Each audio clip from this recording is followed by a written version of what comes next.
acá con Gabriel Martino, que mañana va a dictar un taller de manera presencial y online, presencial aquí en San Telmo, en el estudio que dirijo.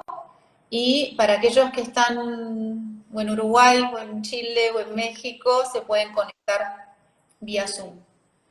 Y yo, Gaby, solamente te quiero sacar unos minutitos para hablar sobre el taller de mañana, que el tema es Yoga Sutras de Patanjali, ¿sí? Y el tema es acción y liberación.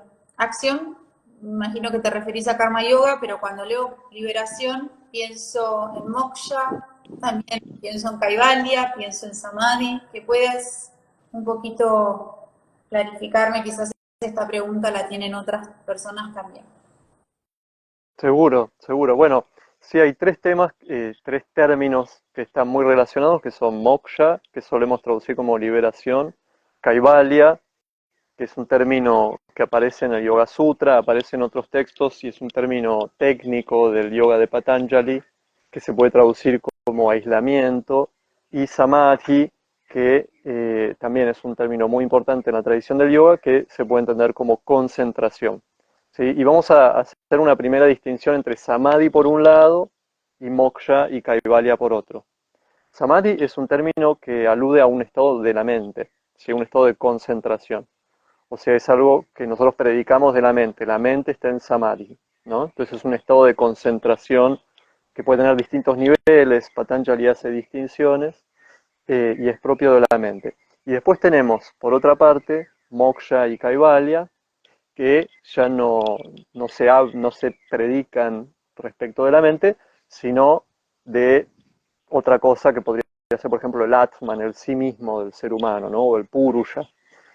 Eh, Moksha es un término más general que se puede traducir como liberación, pero dependiendo de la tradición filosófica desde la cual un autor o un texto está escrito o escribe un autor, es cómo se entiende esa liberación. A veces la liberación puede ser una identificación con el Brahman absoluto, ¿sí? Es decir, la realización de que el propio Atman y Brahman son una sola realidad, o no, digamos, la identificación con una divinidad, como por ejemplo Krishna o Vishnu, ¿sí?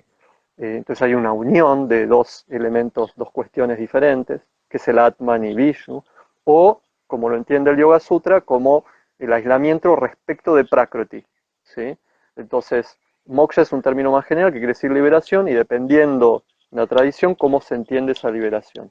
Patanjali entiende liberación no como una identificación del sí mismo con Brahman, tampoco como una unión entre el Atman y Dios, sino como el aislamiento de la conciencia respecto de Prakriti. Por eso se llama Kaivalya, como Patanjali entiende a moksha, la liberación. ¿Sí? Entonces es una manera específica de entender la liberación Kaivalya. Buenísimo, bueno, gracias. Y otra pregunta tengo. ¿Dirías que los Yoga Sutras es psicología del yoga? Bueno, sí, es una pregunta muy interesante y podríamos decir sí y no.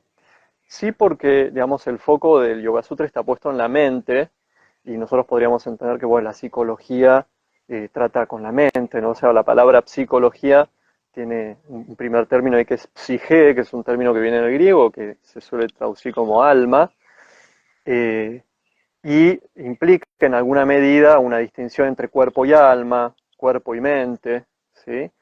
Pero esta distinción no es tan importante para Patanjali porque hay una continuidad para Patanjali entre el cuerpo y la mente, ¿no? Pero sí se concibe la mente como algo interior y el cuerpo como algo exterior. Entonces es un trabajo interno el que propone Patanjali, y en ese sentido podríamos decir es como una psicología.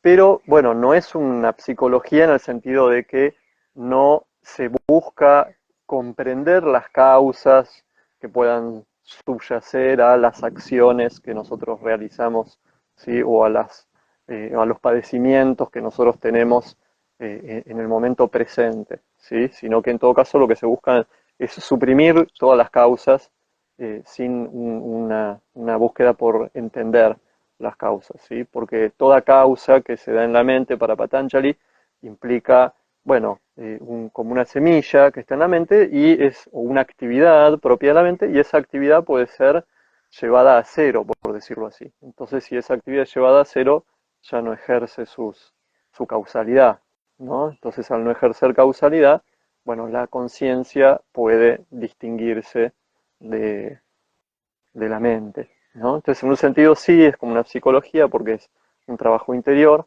pero en otro sentido no, ¿m? Porque, digamos, la metodología que propone no es propia de una psicología o, o de algunas ramas de psicología, habría que ver, ¿no? Psicologías más nuevas, por ahí toman muchos elementos del yoga y del Ujú, trabajo mental que propone el yoga, ¿no? Entonces, ujú. bueno, ahí se acerca Sí. más. Y dos últimas preguntas. Si soy profesora de yoga, ¿por qué es importante o por qué estamos leyendo hoy, 2024, o en esta actualidad, los Yoga Sutras? ¿Qué importancia tienen para quienes practicamos eh, esta ciencia, por un lado? Y Muy después, bien. esa, y después, ¿qué versiones vamos a leer mañana o qué elegiste de todos los comentarios que hay de las diferentes ediciones? ¿Y cuál es tu preferida? Tres, en realidad.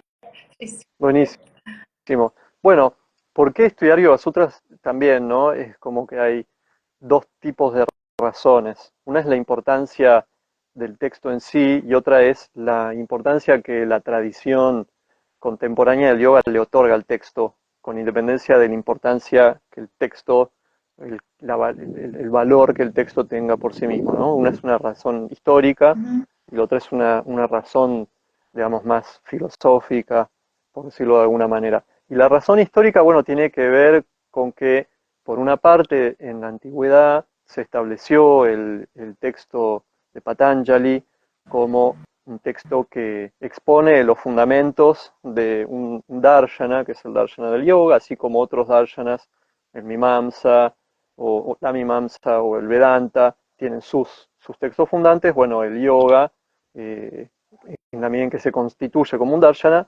bueno, tiene su propio texto, ¿no? Y este texto fue comentado en la antigüedad por diversas personalidades, digamos, del mundo indio, ¿sí? De distintas corrientes filosóficas. Esto también es muy interesante, ¿sí? O sea, los comentadores del Yoga Sutra tienen distintos trasfondos. Y luego, en el siglo XIX, este texto es retomado, ¿sí? Por Swami Sivananda y por los grandes yogis que promueven el yoga en Occidente, porque encuentran en este texto una manera de ligar la práctica del yoga con la filosofía y el pensamiento más ortodoxo brahmánico de la India, ¿no? El pensamiento védico. ujú, En ese sentido, el Yoga Sutra es un texto que reconoce la verdad del Veda, entonces es un texto brahmánico, ¿no? Brahmánico ortodoxo. El yoga, no todo yoga es brahmánico ortodoxo, ¿no? Entonces este yoga también tiene ese papel, ¿no? De revincular la tradición contemporánea del yoga con la tradición védica antigua y tradicional. Entonces esa es una cuestión más histórica.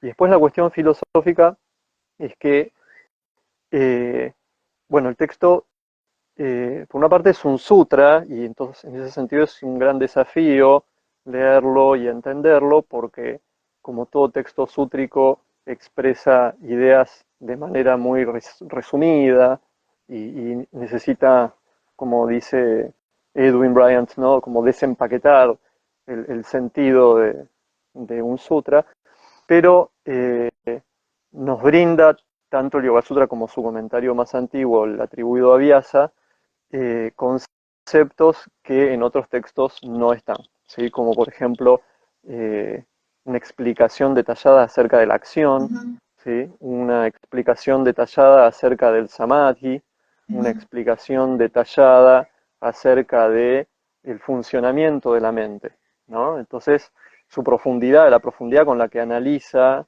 el tema al cual se dedica, también hace que sea un texto sumamente valioso e interesante por sí mismo, ¿no? Con independencia bueno, la cuestión histórica por la que nos llega. Y después, bueno, me habías preguntado por las ediciones, ¿sí? Obviamente ninguna traducción es perfecta, toda traducción es un intento por expresar en una lengua moderna una lengua antigua, como es el sánscrito, y encima un texto escrito en un estilo que es el estilo sútrico, que es prácticamente imposible de reproducir, pero bueno, hay, digamos, excelentes trabajos, ¿sí? Y en español tenemos, por ejemplo, el que yo recomiendo, que es la traducción de Oscar Puyol, ¿sí? Publicada en Kairos, y en inglés tenemos la gran traducción, ¿sí? Comentada a partir de los comentarios tradicionales de Edwin Bryant, ¿sí? Que también, bueno, es sumamente recomendable, tanto por su traducción como por la explicación que da de los sutras. Nosotros mañana vamos a leer una selección y vamos a seguir la traducción de Oscar Puyol, pero digamos, para poder seguir todos una misma traducción, pero como vamos a trabajar con el texto sánscrito, o yo voy a hacer algún comentario sobre el texto sánscrito, vamos a poder ampliar un poco la traducción y ver alternativas, ¿sí? Pero en todo caso, lo recomendable siempre es poder leer el texto en su lengua original, que en este caso es el sánscrito. Así que los invito también a, bueno, estudiar sánscrito, ¿sí? Perfecto. Sí, como dice Edwin, no tengan miedo al sánscrito, no tengamos miedo. Exacto. Sí, no hay que Bien, tenerle bueno, miedo al hay que sánscrito. tener. Por quienes no lo saben, Gabriel también en la UBA. Bueno, los invitamos a todos, Gabriel, pero aquí para este módulo 3. Ya saben que si no están de manera online, digamos de manera vivo, pueden hacerlo en video. Luego tienen Classroom con todo el material de lectura y con los videos. Mañana el texto va a ser Yoga Sutras. Yo voy a el Yoga Sutra de Patanjali de Iyengar y el de Edwin Bryant. No tengo el de Pujol, pero vamos a conocer también la traducción que mencionas, con un gusto. Bueno, muchas gracias Gaby y gracias a todos los que se conectaron y los invitamos a sumarse mañana. Los esperamos. Bárbaro, Lau. Muchas gracias y nos vemos mañana. Bueno, gracias Gabriel, por tu Chau, tiempo. chau. Chao. Gracias. Chao. ¿Cómo salgo?